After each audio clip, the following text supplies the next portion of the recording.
Hello everyone, welcome back to my YouTube channel guys. This is Nitya here और आज मैं लाई हूँ FST 01 के कुछ मोस्ट इंपॉर्टेंट क्वेश्चन।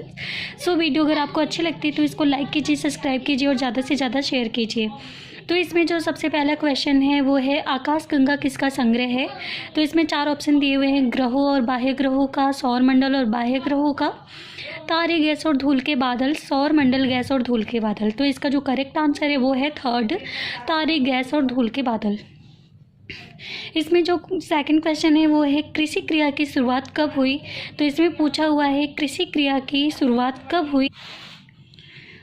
कृषि क्रिया की शुरुआत कब हुई? कांस्य युग, पाषाण युग, आदिम जीवन, इनमें से कोई नहीं। तो इसका जो करेक्ट आंसर है वो है कांस्य युग। कृषि क्रिया की जो शुरुआत हुई थी वो हुई थी कांस्य युग में। थर्ड क्वेश्चन जो है, निम्नलिखित कारणों में से कांस्य युग के पतन का गलत कारण कौन सा है। इस क्वेश्चन को ध्यान से देखिएगा क्योंकि इसमें गलत कारण पूछा हुआ है। तो इसके भी 4 ऑप्शन है, अनेक शहरों का उदय और विकास, खानाबदोश, लुटेरों का आक्रमण, जनसंख्या में वृद्धि, उत्पादक और अधिकार जमाने वाले 2 विभिन्न वर्गों का उदय। तो इसका जो करेक्ट आंसर है वो है फर्स्ट, अनेक शहरों का उदय और विकास। ये गलत कारण है कांस्य युग के पतन का। और फोर्थ क्वेश्चन जो है इसमें पूछा हुआ है यजुर्वैदिक काल। तो यजुर्वैदिक काल की जो अवधि थी वो थी 700 से 400 वर्ष ईसा पूर्व। तो इसमें भी ऑप्शन दिए हुए हैं, 1500 से 1000 वर्ष ईसा पूर्व, 1000 से 700 वर्ष ईसा पूर्व, 700 से 400 वर्ष ईसा पूर्व, इनमें से कोई नहीं। तो इसका जो करेक्ट आंसर है वो है थर्ड, 700 से 400 वर्ष ईसा पूर्व। 5वां क्वेश्चन जो है इसमें पूछा है सौर मंडल का सबसे बड़ा ग्रह कौन सा है। इसमें पूछा हुआ है सौर मंडल का सबसे बड़ा ग्रह कौन सा है। तो इसमें ऑप्शन है शुक्र, पृथ्वी, बृहस्पति और शनि। तो इसका जो करेक्ट आंसर है वो है बृहस्पति। 6वां क्वेश्चन जो है इसमें पूछा है जीवाश्मों की आयु कैसे निर्धारित की जा सकती है। इसमें जो क्वेश्चन है इसमें जो पूछ रहे हैं जीवाश्मों की आयु कैसे निर्धारित की जा सकती है।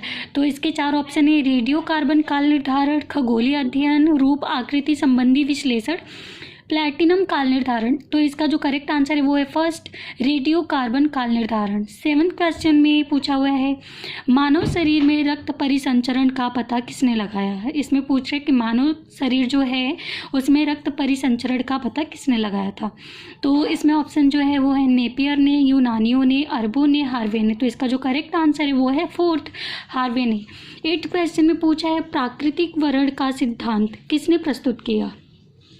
इसमें पूछा हुआ प्राकृतिक वर्ण का सिद्धांत किसने प्रस्तुत किया। तो ऑप्शन है लैमार्क, वाटसन और क्रिक, डार्विन, हरगोविंद खुराना। तो इसका जो करेक्ट आंसर है वो है इसका जो करेक्ट आंसर है वो है डार्विन। 9वां क्वेश्चन जो है उसमें पूछा हुआ है कलकत्ता, बम्बई और मद्रास के विश्वविद्यालयों की स्थापना कब हुई।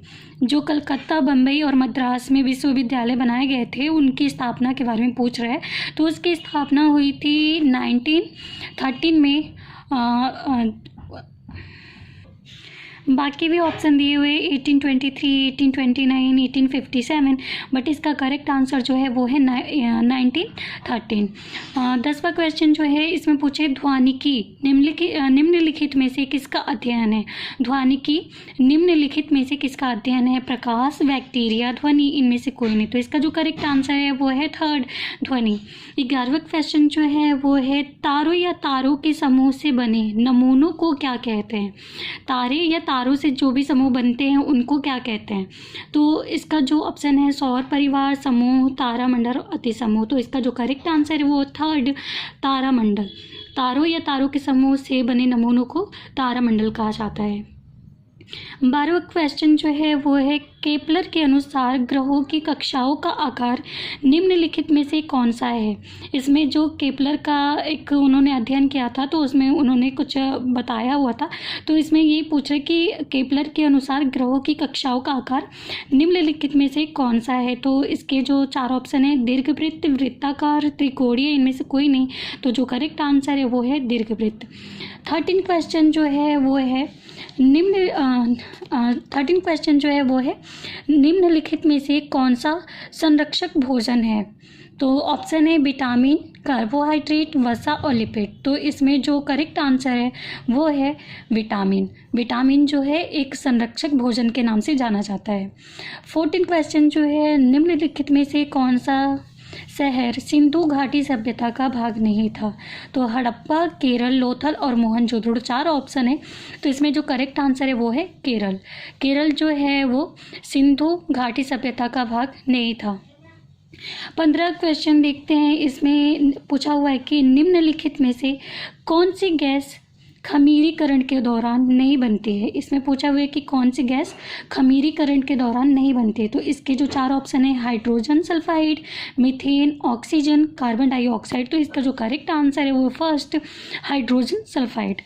16 क्वेश्चन में पूछा है सड़ते हुए भोजन और कार्बनिक पदार्थों से जीव उत्पन्न होते हैं का सिद्धांत है। इसमें सिद्धांत पूछा है तो उस सिद्धांत को किस नाम से जाना जाता है। इसमें 4 ऑप्शन है स्वतः जनन का सिद्धांत, विशिष्ट सृजन का सिद्धांत, रासायनिक विकास का सिद्धांत, प्राचीन यूनानी धारणा। तो इसका जो करेक्ट आंसर है वो है फर्स्ट स्वतः जनन का सिद्धांत। सड़ते हुए भोजन और कार्बनिक पदार्थों से जो जीव उत्पन्न होते हैं उनको स्वतः जनन का सिद्धांत के नाम से जाना जाता है। 17 क्वेश्चन जो है इसमें पूछा है कि एड्स निम्नलिखित में से किसके कारण होता है। 4 ऑप्शन है काई, फंगस, विषाणु वायरस, बैक्टीरिया। तो इसका जो करेक्ट आंसर है वो है थर्ड विषाणु वायरस। विषाणु वायरस की वजह से एड्स होता है। 18 क्वेश्चन जो है निम्नलिखित में से कौन सा जीव है जो एक से ज़्यादा पोषण स्तरों में रहता है। तो मनुष्य जो है एक से ज़्यादा पोषण स्तरों में रहता है। तो इसका जो करेक्ट आंसर है वो है फर्स्ट। और सेकंड, थर्ड, फोर्थ में है सांप, चूहा, कीट। तो ये नहीं होते हैं बट इसका करेक्ट आंसर है फर्स्ट मनुष्य। 19 क्वेश्चन जो है इसमें पूछा है कि स्कर्वी बीमारी किसकी कमी के कारण होती है। स्कर्वी एक बीमारी होती है तो उसकी कमी का कारण पूछ रहा है। तो इसमें 4 ऑप्शन है विटामिन ए, बी, सी और के। तो इसका जो करेक्ट आंसर है वो है विटामिन सी। विटामिन सी की कमी से स्कर्वी नाम की बीमारी हो जाती है। 20 क्वेश्चन जो है ये लास्ट है शोर की तीव्रता किस में मापी जाती है। इसमें पूछा है कि शोर की तीव्रता किस में मापी जाती है। तो इसके 4 ऑप्शन है मोटर, हर्ट्स, डेसिबल। इनमें से कोई नहीं। तो इसका जो करेक्ट आंसर है वो है थर्ड डेसिबल। मोटर शोर की जो तीव्रता होती है वो डेसिबल में मापी जाती है। गाइस अगर वीडियो अच्छी लगी है तो इसको लाइक कीजिए, सब्सक्राइब कीजिए और ज़्यादा से ज़्यादा शेयर कीजिए। Thank you.